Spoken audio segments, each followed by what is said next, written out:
नमस्कार बच्चों, मैं विपिन कुमार दुबे जिसन science senior secondary school Jukhaniya Ghazipur से कक्षा 11 का हिंदी आरोह में मैं जो है आप लोगों को जो है पद्य खंड में जो है राम नरेश त्रिपाठी द्वारा रचित जो है पथिक कविता का जो है आज हम जो है व्याख्या करेंगे इसमें, जिसके रचनाकार जो है राम नरेश त्रिपाठी जी हैं।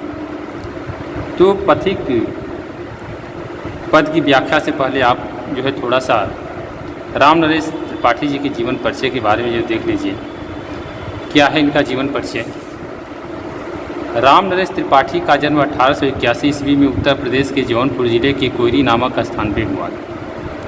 इनकी आरंभिक शिक्षा गांव की पाठशाला और जौनपुर के विद्यालय में हुई। आरंभिक शिक्षा पूरी करने के बाद इन्होंने हिंदी, अंग्रेजी, उर्दू और बांग्ला भाषाओं का अध्ययन किया। छायावाद पूर्व की खड़ी बोली के महत्वपूर्ण कवि के रूप में त्रिपाठी जी को जाना जाता है। इन्होंने स्वतंत्र रूप से साहित्य साधना की ओर ये हिंदी गगनमंडल के चमकते नक्षत्र बन गए। सन 1962 में त्रिपाठी जी का देहांत हो गया। इनकी रचनाएं देख लीजिए। राम नरेश त्रिपाठी ने कविता, नाटक, उपन्यास, आलोचना, संस्मरण आदि अनेक विधाओं में रचनाएं की।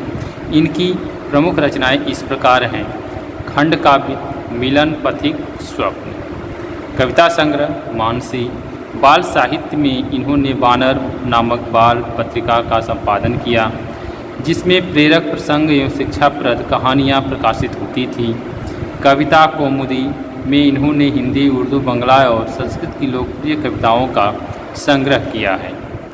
साहित्यिक विशेषताएं: राम नरेश त्रिपाठी का राजनीति से गहरा संबंध होने के कारण इनकी कविताओं का मुख्य स्वर राष्ट्रीयता रहा है। इन्होंने देश प्रेम को विशेष स्थान देते हुए अपने काव्य में वैयक्तिक प्रेम को भी अभिव्यक्त किया है। इनकी रचनाओं में लोक साहित्य के संरक्षण के भी दर्शन होते हैं। भाषा शैली: राम नरेश त्रिपाठी की भाषा सुबोध, सरल एवं प्रवाहमयी है। ये किसी भी विषय का बहुत सुंदर चित्रण करते थे। परिनिष्ठित हिंदी के साथ साथ अंग्रेजी, उर्दू और बांग्ला भाषाओं का प्रभाव भी उनकी रचनाओं में देखा जा सकता है। तो बच्चों, यह था इनका जीवन परिचय, साहित्यिक विशेषताएं। अब हम इनके द्वारा लिखित कविता पथिक की जो है व्याख्या करेंगे। अब आप लोग जो है इनकी व्याख्या को जो ध्यान से सुनिएगा। ये पथिक का जो हम व्याख्या करने जा रहे हैं। देखिए व्याख्या: प्रतिरक्षण नूतन भेष बनाकर रंग बिरंग निराला, रवि के सम्मुख थिरक रही है नभ में वारिद माला। नीचे नील समुद्र मनोहर, ऊपर नील गगन है। घर पर बैठ बीच में विचरूं यही चाहता मन है। रत्नाकर गर्जन करता है, मलया नील बहता है। हरदम यह हौसला हृदय में प्रिय भरा रहता है। इस विशाल विस्तृत महिमामय रत्नाकर के घर के कोने कोने में लहरों पर बैठ फिरूं जी भर के। ठीक है, कितनी सुंदर जो है पंक्ति लिखा है राम नरेश त्रिपाठी जी ने। यह राम नरेश त्रिपाठी जी द्वारा रचित खंड काव्य पथिक के प्रथम सर्ग से ली गई यह कविता है। इस कविता का पथिक संसार के दुखों से विरक्त होकर, इस कविता में जो कवि है वह संसार के दुखों से विरक्त होकर प्रकृति के सौंदर्य पर मुग्ध होकर वहीं बसना चाहता है। सागर के किनारे खड़ा पथिक उसके सौंदर्य पर मुग्ध हो जाता है। कवि ने प्रकृति सौंदर्य का वर्णन करते हुए कहा है कि प्रतिरक्षण नूतन भेष बनाकर रंग बिरंग निराला। कह रहा है कवि राम नरेश त्रिपाठी जी कि आकाश में बादल प्रतिरक्षण हर पल प्रत्येक क्षण नूतन भेष बनाकर नया और रंग बिरंगा अनुपम सौंदर्य और आकार धारण कर रहे हैं। कवि कह रहा है, राम नरेश त्रिपाठी जी कह रहे हैं कि आकाश में बादल हर पल नया और रंग बिरंगा अनुपम सौंदर्य और आकार धारण कर रहे हैं। रवि के सम्मुख थिरक रही है नभ में वारिद माला। रवि मीन्स सूर्य, सम्मुख मीन्स सामने, तिरक मीन्स नाचना, नभ मीन्स आकाश, वारिद माला मीन्स बूंदों की लड़ियाँ। तो कह रहे हैं कवि कि सूर्य के सामने बादलों से गिरते बूंदों की पंक्तियाँ नाचती हुई प्रतीत हो रही हैं। सूर्य के सामने बादलों से गिरती हुई बूंदों की पंक्तियाँ या बूंदों की लड़ियाँ नाचती हुई प्रतीत हो रही हैं। नीचे नील समुद्र मनोहर, ऊपर नील गगन है। अब कवि कह रहा है कि नीचे नीला और आकर्षक सागर है तथा ऊपर नीला आकाश आच्छादित है, अर्थात छाया हुआ है। घर पर बैठ बीच में विचरूं यही चाहता मन है। यात्री का मन, जो पथिक है, उसका मन यह चाहता है कि वह बादलों पर सवार होकर समुद्र और आकाश के बीच भ्रमण करे। पथिक जो है वह यह चाहता है कि मैं जो है बादलों पर आरूढ़ होकर, बादलों पर सवार होकर जो है समुद्र और आकाश के बीच में विचरण करूं, अर्थात भ्रमण करूं। रत्नाकर गर्जन करता है, मलया नील बहता है।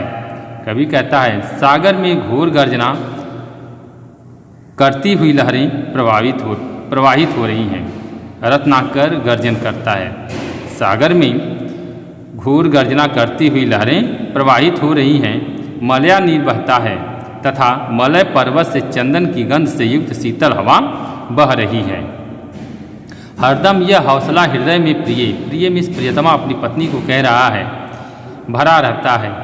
हे प्रियतमा, मेरे हृदय में हमेशा यह उत्साह भरा रहता है, यह उमंग जो है हमेशा भरा रहता है कि इस विशाल विस्तृत महिमामय रत्नाकर के घर के हमारे, हे प्रियतमा, हमारे हृदय में हमेशा यह उत्साह, यह उमंग भरा रहता है कि सागर की लहरों पर बैठकर इस बड़े विस्तृत, विशाल और यश युक्त सागर के एक एक कोने को जी भर के देखूं।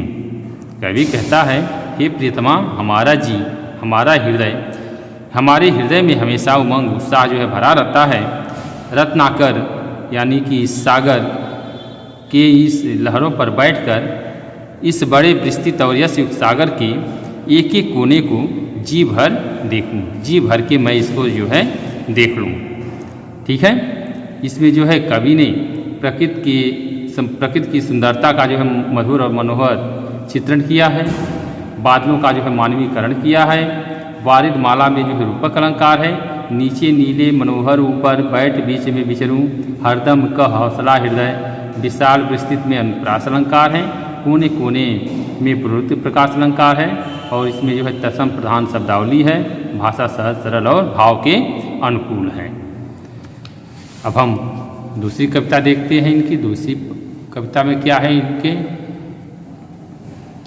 निकल रहा है जलनित तल पर दिनकर बिंब अधूरा, कमला के कंचन मंदिर का मानो कांत कंगूरा, लाने को निज पूर्ण भूमि पर लक्ष्मी की असवारी, रत्नाकर ने निर्मित कर दी स्वर्ण सड़क अति प्यारी, निर्भय दृढ़ गंभीर भाव से गरज रहा सागर है, लहरों पर लहरों का आना सुंदर अति सुंदर है। कहो यहाँ से बढ़कर सुख क्या पा सकता है प्राणी, अनुभव करो हृदय से हे अनुराग भरी कल्याणी। अब पथिक जो है समुद्र के किनारे खड़ा होकर उगते हुए सूरज को देख रहा है। उसे सागर की लहरें सुंदर और कल्याणकारी लग रही हैं। तो कवि कहता है, निकल रहा जलनित तल पर दिनकर बिंब अधूरा। कवि कहता है कि उदय होते हुए सूर्य का आधा स्वरूप समुद्र के जल में प्रतिबिंबित हो रहा है। सूर्य का बिंब जल में गिरता हुआ ऐसा प्रतीत हो रहा है, ऐसा लग रहा है कि जैसे मानो कमला के कंचन मंदिर का मानो कांत कंगूरा, कि मानो जैसे लक्ष्मी के सोने से निर्मित मंदिर का गुंबद हो। लाने को निज पूर्ण भूमि पर लक्ष्मी की सवारी, मानो लक्ष्मी की सवारी को अपनी पवित्र भूमि पर लाने के लिए रत्नाकर ने निर्मित कर दी स्वर्ण सड़क अति प्यारी। लक्ष्मी की सवारी को जो है नीचे पवित्र भूमि पर लाने के लिए समुद्र ने सोने की अत्यधिक सुंदर सड़क बना दी है। अर्थात कहने का तात्पर्य यह है कि सूर्य की स्वर्णिम किरणें सागर जल पर आच्छादित होकर मनोहारी लग रही हैं, अर्थात मन को प्यारी लग रही हैं। निर्भय दृढ़ गंभीर भाव से गरज रहा सागर है, और दूसरी तरफ सागर भी निडरतापूर्वक दृढ़ और गंभीर भाव से गंभीर होकर घोर गर्जना कर रहा है। लहरों पर लहरों का आना सुंदर अति सुंदर है। नित्य नवीन लहरें बनती हैं और एक के बाद एक अपनी सुंदरता को धारण करती हुए लहरें आगे की तरफ बढ़ती जाती हैं। कहो यहाँ से बढ़कर सुख क्या पा सकता है प्राणी। प्रकृति की ऐसी सुंदरता को देखकर प्रत्येक प्राणी का मन जो है आत्मविभोर हो जाता है। तो पथिक जो है पूछता है, प्रश्न कर रहा है कि इस सौंदर्य को देखकर जो सुख की अनुभूति यहाँ पर हो रही है, क्या वह सुख की अनुभूति कोई प्राणी कहीं और भी प्राप्त कर सकता है? क्या और कहीं भी प्राप्त हो सकता है? अर्थात वह आनंद कहीं और प्राप्त नहीं हो सकता। अनुभव करो हृदय से, हे अनुराग भरी कल्याणी। तब पथिक अपनी पत्नी को संबोधित करते हुए कह रहा है कि हे प्रेम से परिपूर्ण कल्याण करने वाली देवी, इस सुख को अपने हृदय से अनुभव करो, इस सुख को अपने हृदय में अनुभूत करो। ठीक है बच्चों, तो आज के लिए इतना ही। बाकी हमारे नेक्स्ट वीडियो में। Thank you.